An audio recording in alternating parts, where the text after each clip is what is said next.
Hello, hi, and welcome to Empathic Fire. I am your reader, Jay. These are going to be general messages for the sign of Libra in December 2020. What is going on, Libra? How are you guys doing? I hope you are doing well. All right, friends, welcome to December, Libra. Wherever you are in the world, please, I hope that you are safe, happy, healthy, and secure at this time. Please continue to take very good care of yourselves and those that you know and love. 2020 is wrapping up, but all of the stuff that has been troubling us in 2020 isn't necessarily going to go away by the end of the year. So please take all precautions to keep yourself safe, happy, and healthy at this time, okay? Libra, Merry Christmas to you. Happy Hanukkah.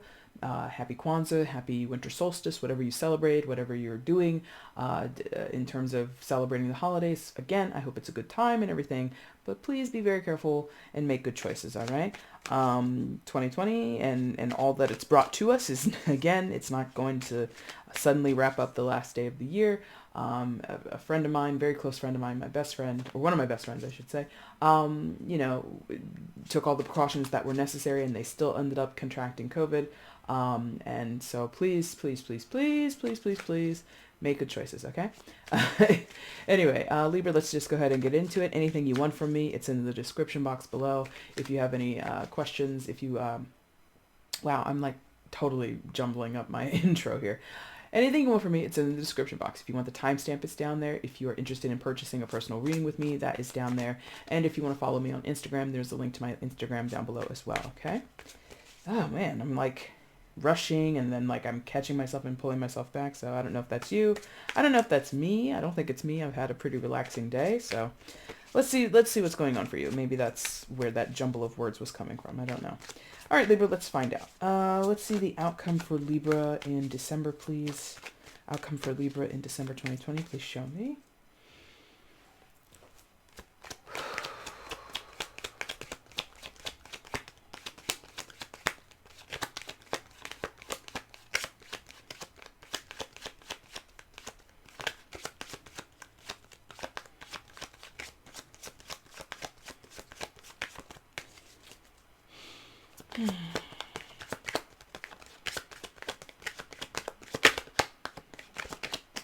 Of course it fell to the ground. Of course, of course, of course.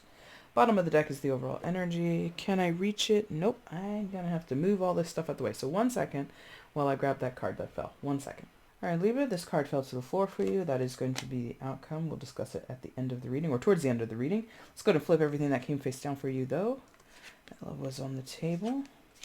Okay. And straighten up a little bit before we start. All right, looks pretty okay, I think. Yep, looks pretty good. So let's find out what's going on for you. Please show me where Libra is in December 2020. Libra in December 2020, please show me.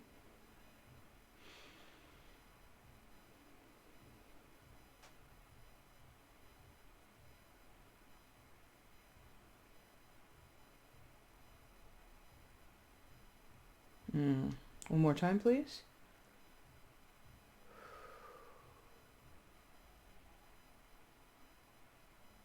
Okay. That was like between two places, but we're going to start here. All right, Libra, starting your reading, you come in with the energy of the Six of Pentacles. Oh, don't do this crap with the focus, please. There we go. Six of Pentacles. So in your life somewhere right now, Libra, there's an emphasis on what is fair, what is balanced, what is reciprocated with between you and other people. And also there's an emphasis here on giving, right?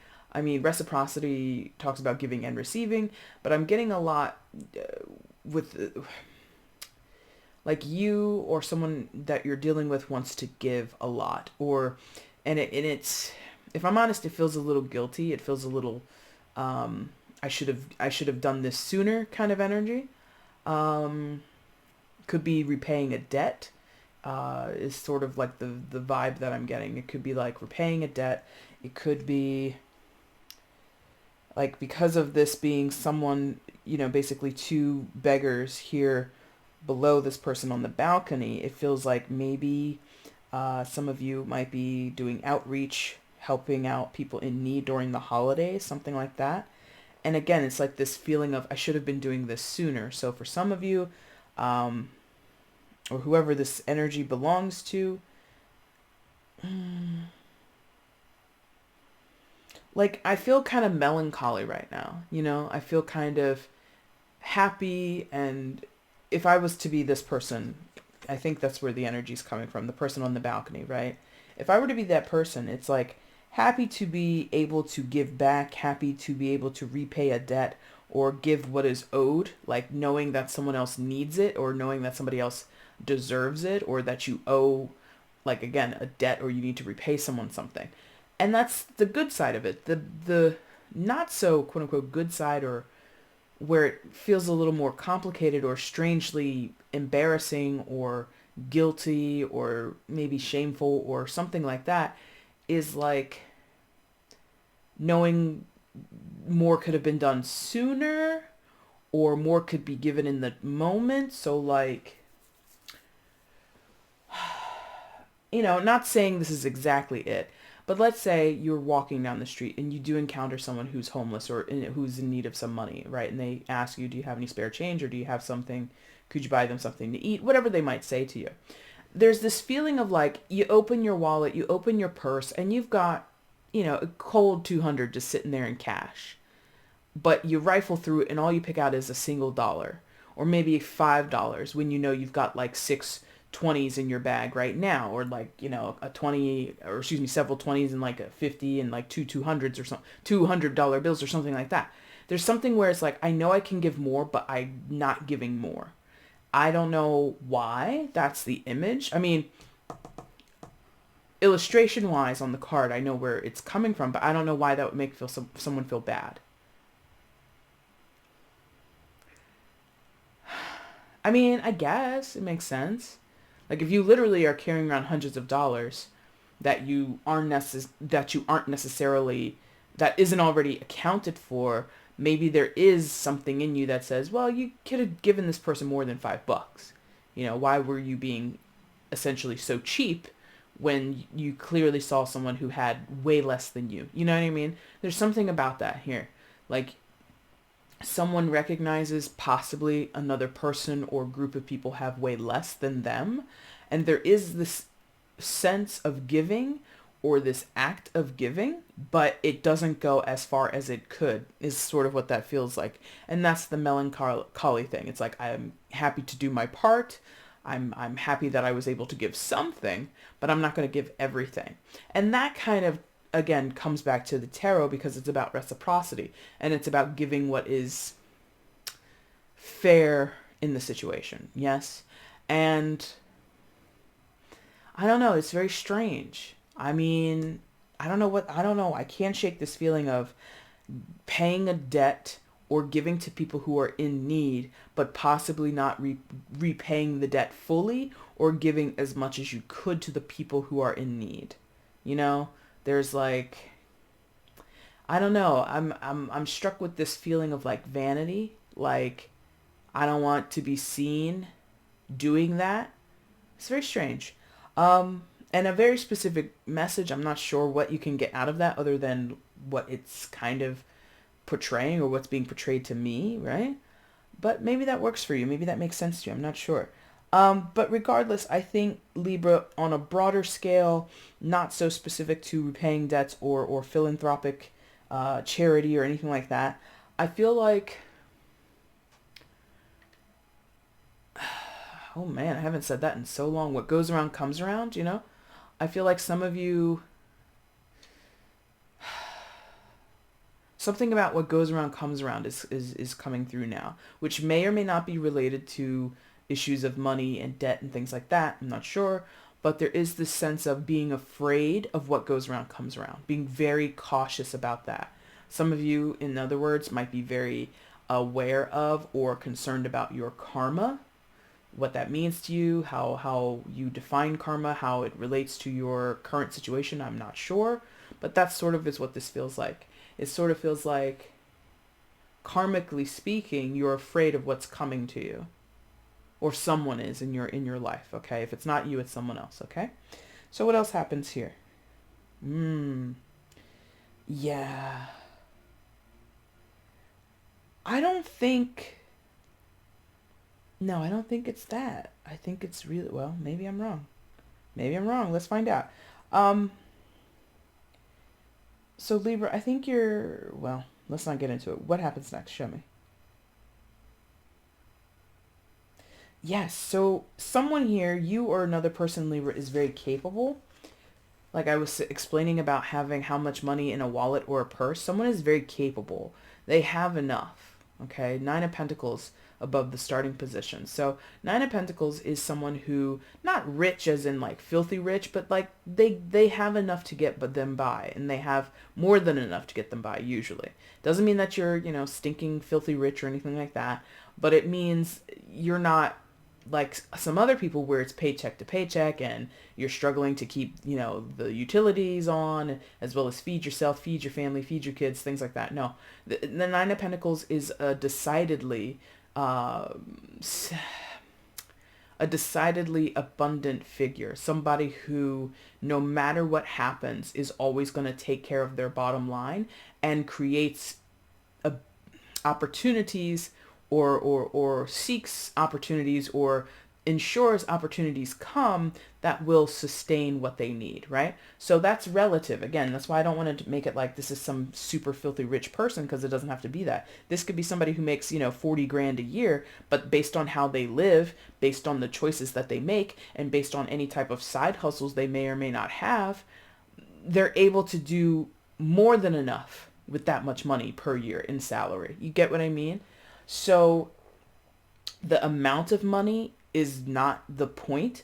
The point is how this person feels. And I feel that whoever they are, I think they relate back to the Six of Pentacles energy in that they do feel stable. They do feel independent. They do feel that money or resources are working in their favor. However, there is sort of a little bit of like a cheap energy from this person. Okay?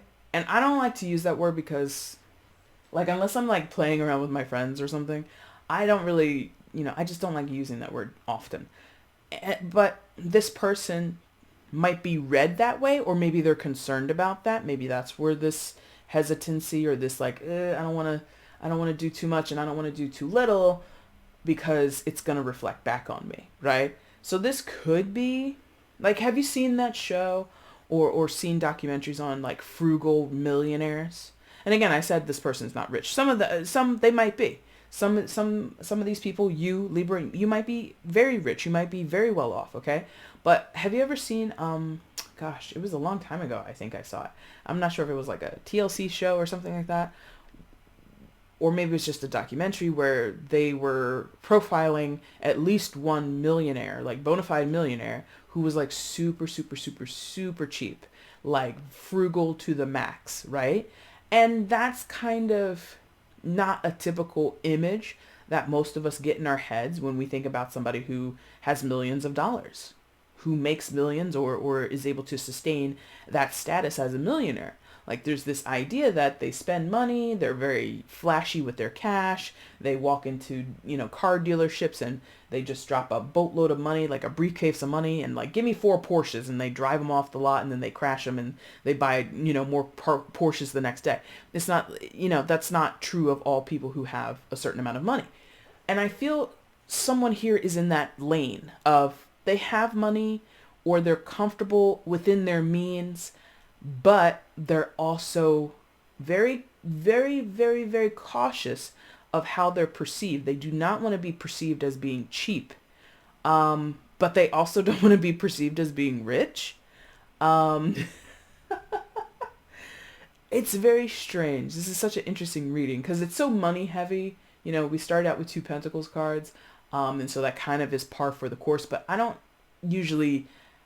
Money and me have an interesting relationship. So I'm just going to leave it at that. But I feel someone is like heavily, heavily focused on cash and how their relationship or how much cash they have either on their person or in their accounts would make other people view them like that. Oh, there we go. Nine of Pentacles is abundance, right? It is a card that signals, hey, I'm doing okay. I really don't want for much, if anything at all, right? Like I said, it's a card of abundance. It's a card of independence. It's really flush. I mean, and if you look at the artwork there, She's standing in this very, bountiful garden, vine or grapes on the vine, all that kind of stuff. It looks very nice. And she's got her little bird friends. It's very full, right? So let's say, I've been saying maybe they're not rich, but maybe that's what they want you or other people to think, Libra. Maybe that's what you want other people to think. I'm not rich, even though you are. That makes sense. Okay, I got you now.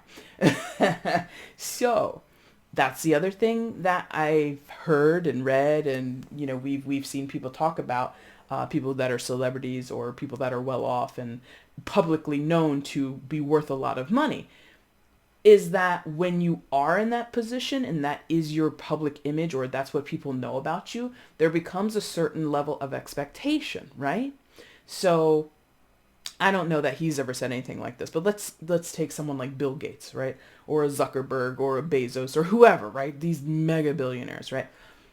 There is this, like, I'm sure, you could Google it right now. You could go to like peoplemagazine.com or something like that, and you could find stories like this where, okay, we see a big celebrity comes into the cafe for lunch or the restaurant for lunch or whatever, and the waiter or someone else on the staff is gonna like snap a picture of the bill, and the tip is not what the tip, as the general public thinks it should be. So now this celebrity is labeled as being cheap because we all know, you there, Bill Gates, you there, Jeff Bezos, you there, Mark Zuckerberg, or whoever else, right? Oprah, whoever, it doesn't matter, that you have more than enough to do more than a 20% tip, more than a 15% tip, right? There's something about that here where someone doesn't want other people to know their monetary, their status, their financial status, because it's going to paint them in a certain way if they are frugal, if they are cheap. There's a very big concern about being perceived as cheap or not doing enough, because people might know or guess or surmise, heard through the grapevine, there's a Nine of Pentacles out here in Libra's energy. So let's say it was you. I don't, it's a mixed bag, so I don't know if it's you or if you're dealing with someone like this, but let's say it was you, Libra, and there's, a rumor going around town or a rumor going around your friend circles that, Libra came into some money, or Libra comes from money, and Libra has a lot of cash, but doesn't live that way. Like if you literally have millions or hundreds of thousands of dollars locked up in your bank account or sitting in certain accounts and investment firms and all that kind of stuff, it kind of would leave people scratching their heads about you when they learn that you live in a single bedroom apartment. What? Why do you live here? You could afford to, own this entire building. Why do you live in this tiny little apartment? To each their own is the answer to that. But there's something here, because I feel this is possibly the reality that either someone actually has now or they have the ability to create if it's not here now. But this is the surface image of not having that much, because Six of Pentacles again is about reciprocity, giving and receiving, and there's this emphasis on giving, but there's this shame or there's this secretive feeling here with the Six of Pentacles. Oh, I'm giving, but if I give too much, people are going to become suspicious. I can't give too much or too little. I have to give the exact right amount to not be viewed as a cheap ass. Very interesting. Okay, we finally got somewhere, because I'm like, I gotta tell you, this energy was a struggle, because I think, unfortunately, Libra, this Six of Pentacles is there's a mask situation going on here. Like there's masking. There's like a hidden, like the authentic self is hidden somewhere here between the Nine of Pentacles and the Six of Pentacles, but more so in the Six. Okay. So what else happens for Libra? Please show me.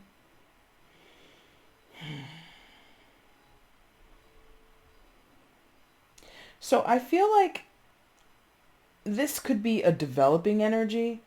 Like I said, this Nine of Pentacles doesn't have to be true in the moment. It could be sort of like a rags to riches story for some of you. So like someone possibly with the Judgment there, I think that's where we're going. Yes. Yes. Judgment. Secondary major for, don't blank. Scorpio, there we go. Scorpio. You could be dealing with a Scorpio, but you don't have to be. Judgment gives me, well, it doesn't give me per se, but in this moment, it's really giving me this idea of regeneration or rebirth, okay? What was once gone, what was once buried away is now coming back to life or being, dug up from the ground, right? So I feel maybe someone is having a financial reset after a particular loss. Maybe someone is being awarded something out of, let's say, a settlement from a class action or something, rewarded money from an inheritance or something like that. We don't have cards of that out here, but those are just some of the ways in which you can inherit or be rewarded with a lot of money or resources very quickly, right? Could be, winnings from a scratch off or some type of other lottery, right? And that is some kind of, again, regeneration, rebirth. But again, I mentioned the term a second ago, rags to riches. So in some cases, Libra, you or someone that's around you hasn't had much before, or maybe they were struggling at some point. The shoe might be going on the other foot, where some people maybe when they were younger or at an earlier point in their life, they were at the food pantry, they were on food stamps, whatever it is. And now through the course of their life and some type of change of fortune, so to speak, now they have more than they ever did before.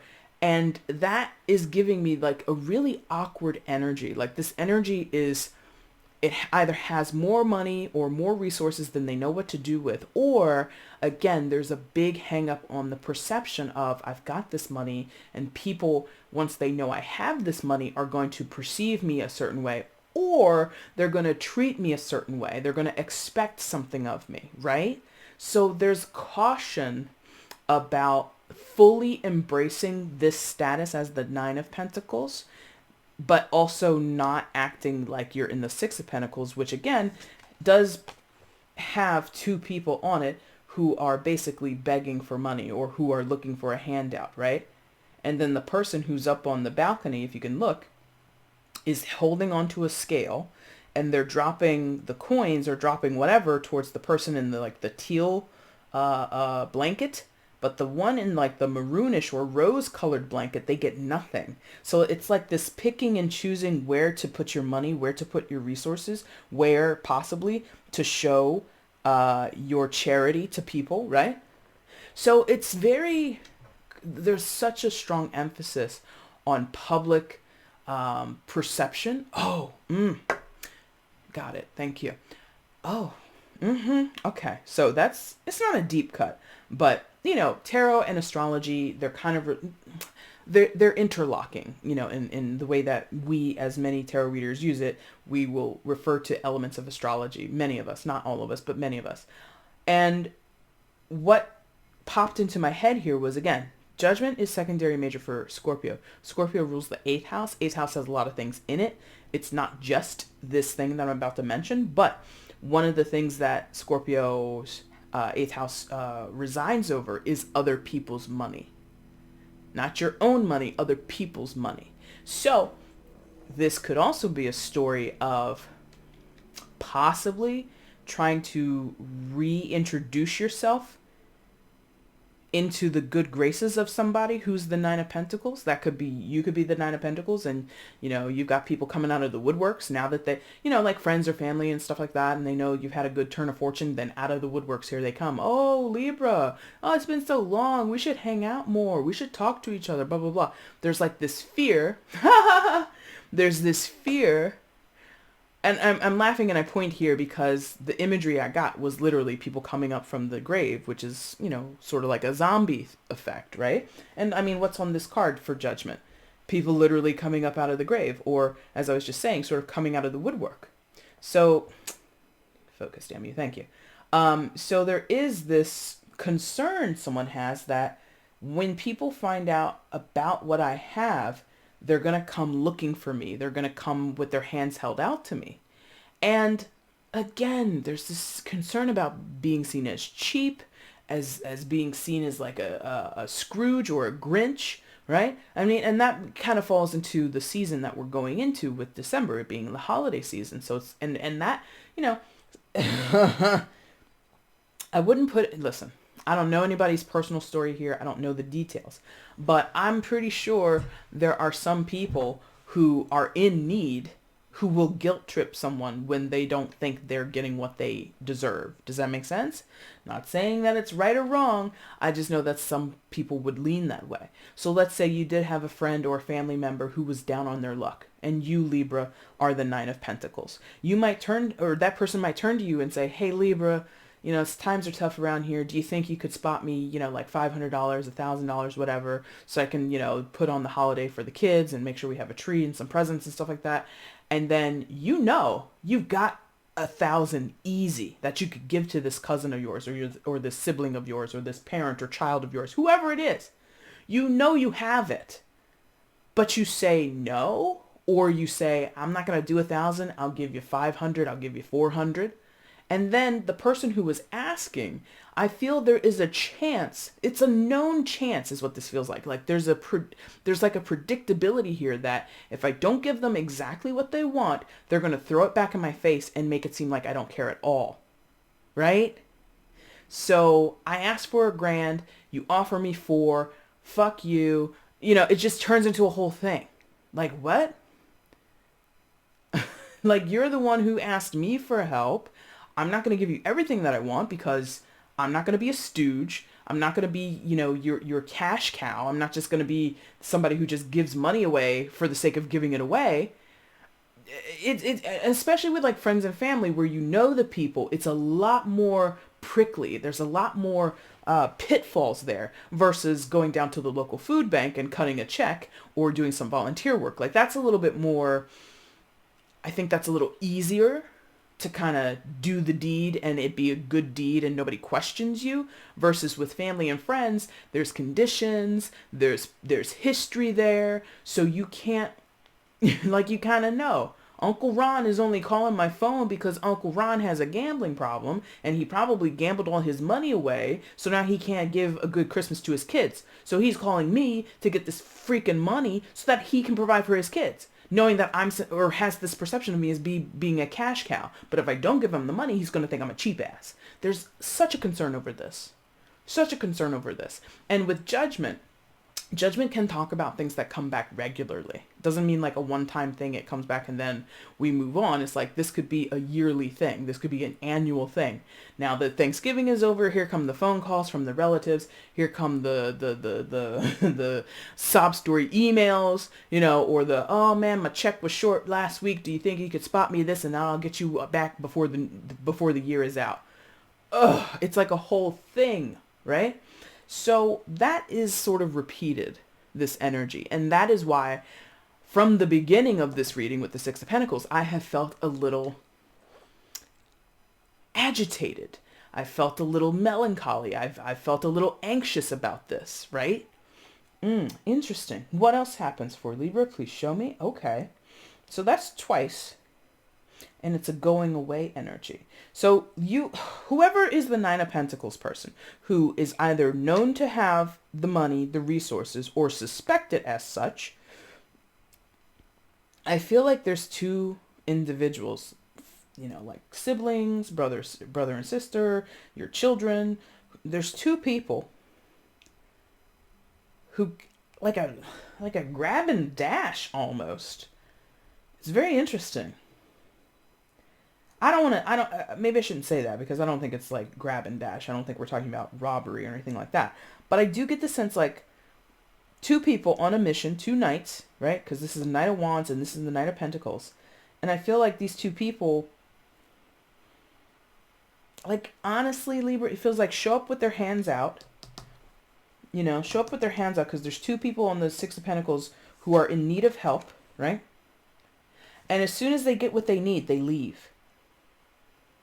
This is what that looks like. That's what that feels like to me. So Knight of Pentacles, right? We can go with this one first. Sure. They're like, it doesn't matter which one we talk about first. So the first one who shows up is the Knight of Pentacles. Earth sign energy, Taurus, Virgo, Capricorn. You could be dealing with an earth sign, but you don't have to be. So Knight of Pentacles shows up. I feel Knight of Pentacles might be the nicer of the two, but that's just presuming of the Knight of Pentacles character overall in tarot. We'll see as we get further along in the reading. This person, I think, if I'm honest, is kind of a good actor. You know, I think they try their best on their own, but will come with that very well-versed sob story, will come with that very earnest plea for help, plea for just a little bit of a help this time around, and then never again will it happen. And there's more pleasantry coming from this person. However, and maybe that's it. That's interesting. Maybe that's it, because I do get the sense with the plot of land there that this person is a hard worker. Meaning, if they are down on their luck, it's probably mostly, if not completely true, that they did have a hard turn of things. Maybe business hasn't been going well for the past couple of weeks or months or what have you, and so they're really in a pinch. Can you help them out, right? This person, I don't care what their sign is, I don't care what their gender is, I don't care who they are in relation to you, Libra. They feel a little bit more, I can normally do this by myself, but, you know, this is a big, you know, favor I'm asking. You know, I normally wouldn't ask you this, but can you loan me XYZ amount of dollars? You know what I mean? Can you do this for me this one time, and then I'll never ask you for anything for the rest of the year or the rest of, or for all of 2021, something like that. Like, they make those kind of very hefty promises that if they went back on it, would really bring into question their integrity, right? So that's why, in some senses, I'm sensing that they're a good actor. I'm not saying that they're a liar, but that they're good actors and they sell it. They really sell it. You know, if you're doubtful of giving this person any help, whatever they say to you, however they phrase it, when they say it, you know, the tone of their voice, the look on their face, all that kind of stuff, it really sells you or whoever the Nine of Pentacles is on the need, right? Could be a child, you know, or a younger person, since they're both knights. So younger as in like adolescent to young adult, right? So teenager to like 20 somethings. Yeah. Interesting. I need a drink of water here. Knight of Wands, we're going to talk about next. Like, if they're... if they are your children, they're like very different. Or if you're one of these people, because, and you know, it's a general reading, so it can go vice versa. So this Knight of Wands, similar energy, young, younger person, again, adolescent to maybe early 20s to mid 20s maybe. Oh, come on. There he is. And I only say he because knights are typically drawn as males in tarot, but, you know, we could be talking about a group of females. It doesn't matter what the gender is. Thank you. Okay, so Knight of Wands, I think, could be just as earnest or in need as the Knight of Pentacles, but is that, you remember like a moment ago, I was talking about the person who says, hey, can you help me? And you're like, here, and it's not everything they want. And then they kind of kick up dust. This is that person, or this is that type of attitude, right? Where there is a need, but there's also a lot of pride and ego with this person. Because, by the way, fire sign energy with the Wands energy, so Aries, Leo, Sagittarius could be dealing with a fire sign, but they don't have to be. Like, again, so there's like this, well, if you're not going to help me the entire way, then just forget it. It's like that. It's like, it's really kind of like sabotage energy, or like spiteful sabotage or something like that, where this person might have a very true need. They might absolutely benefit if the Nine of Pentacles person were to say, hey, here's something to help you along the way, right? But if it's not to the letter what the Knight of Wands was actually seeking, actually asking for, then there's like hell to pay, and there's like a guilt trip about it. And dare I say, if this was a parent and child relationship and this was the child, this would be someone who's definitely, or who could be definitely very easily perceived as being spoiled. Okay?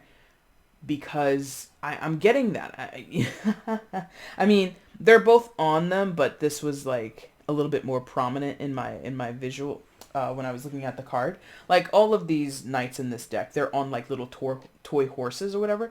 But this one, like with the wheels and everything, it's like a little playpen or something. Like this person, if they are your child, Libra, or whoever this person is, if they are a child to the Nine of Pentacles, you know, this could be a friend of yours. You could just be sitting back with a bag with a bag of popcorn watching your friend go through all this family drama. So if you're not involved, count yourself lucky, I guess. But I feel like this person is like throwing a temper tantrum if they don't get exactly what they want.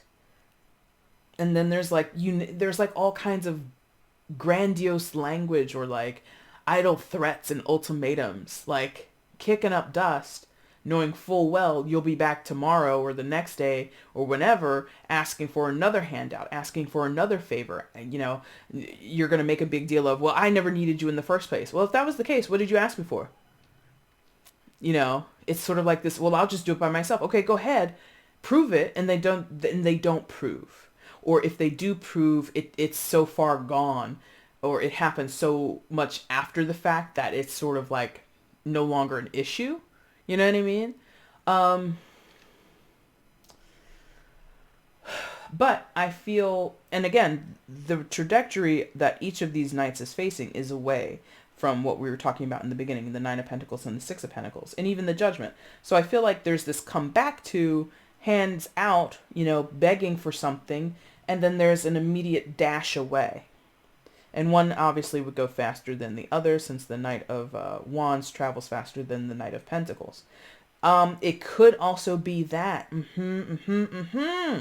Six of Pentacles. So if these are two children or siblings or whoever, two people on semi-equal footing, right? And they go to a mutual source in the Nine of Pentacles asking for help, right? These two, brother, sister, sister, sister, brother, brother, whatever it is, right? They go back home and they say, hey, mom, dad, whoever, can you loan me some money? The difference here is that, or not the difference here, but the crux is, thank you, the crux of the situation here is to be fair to both. Even though I told you the Knight of Pentacles, they're working hard. Not to say the Knight of Wands is completely lazy, they're not worth anything, I'm not trying to say that. But there is this more destructive or aloof feeling coming from this energy than this. So if these were your children, this is the responsible one, this is the less responsible or downright irresponsible one. But in order to not show favoritism, you have to treat them fairly. So this one up here, who needs the 1,000, right? Who needs $1,000, but you only give him half of that. But then they know that to the Knight of Pentacles, who needed 800, you gave them the full 8. Why did you give them 800 and you only gave me 5 when I asked for $1,000? Does that make sense? And that's the needle point. That's the, you know, that's the needling that this person or the anxiety that the situation brings overall.